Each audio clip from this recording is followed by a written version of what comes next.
Hi guys, kumusta? My name is Ronald. Meron lang gustong i-share sa inyo na quick Marites. So, this is a collection of story nga na nangyari sa isang OFW sa Kuwait.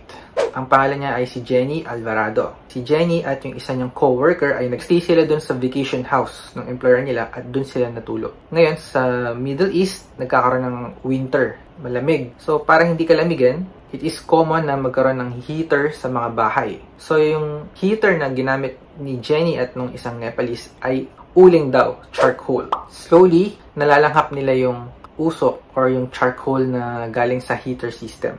And unfortunately, yun nga yung naging cause of death dahil sa suffocation at paglanghap ng uling. Pag nagkakaroon ng ganitong incident or case, pinapadala yung katawan para paglamayan sa Pilipinas. Makapiling sa huling sandali. Pero nagkaroon ng confusion between Kuwait authorities and Philippine government. Alam nyo ba, yung katawan ni Jenny ay napadala yata doon sa Nepal. And yung coworker niya na namatay din, ay yun naman ang ipinadala sa Pilipinas.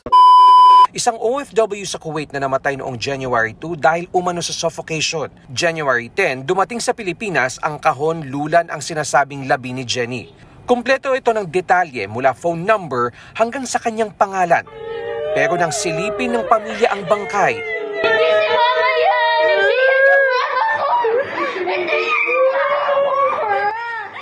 hindi ito ang kanilang ina, kundi ang katrabaho nitong Nepali.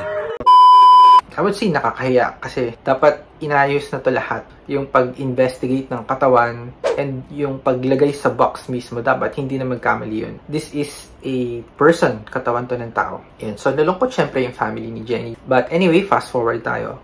January 26, 2025, inilibing na nga sa hometown ni Jenny in a memorial park sa Rizal. Rest in peace and my condolences dun sa family. But before I end this video, tinitignan kasi ng ibang anggulo ng NBI na baka daw nagkaroon ng foul play. Ibig sabihin ng foul play, baka hindi ito yung talagang nangyari. Kasi doon sa isang cause of death, it's cardiac arrest daw. I just hope na maging okay lahat, makuha ng family ni Jenny kung magkaroon man ng foul play, makuha nila yung justice na nararapat. Yun lang guys, what do you think about this? Doon sa mga taong nakatira sa bansa na malalamig, kamusta yung heater nyo? Gumagamit pa kayo ng uling or yung typical na automatic heater or something? Wala kasing heater dito sa Pilipinas and sa Singapore. But anyway, yun lang. Shoutout sa lahat ng sumusuporta, lalo na sa'yo Marilu. Shoutout sa'yo. For those who subscribe, thank you so much. I will see you again in my next video.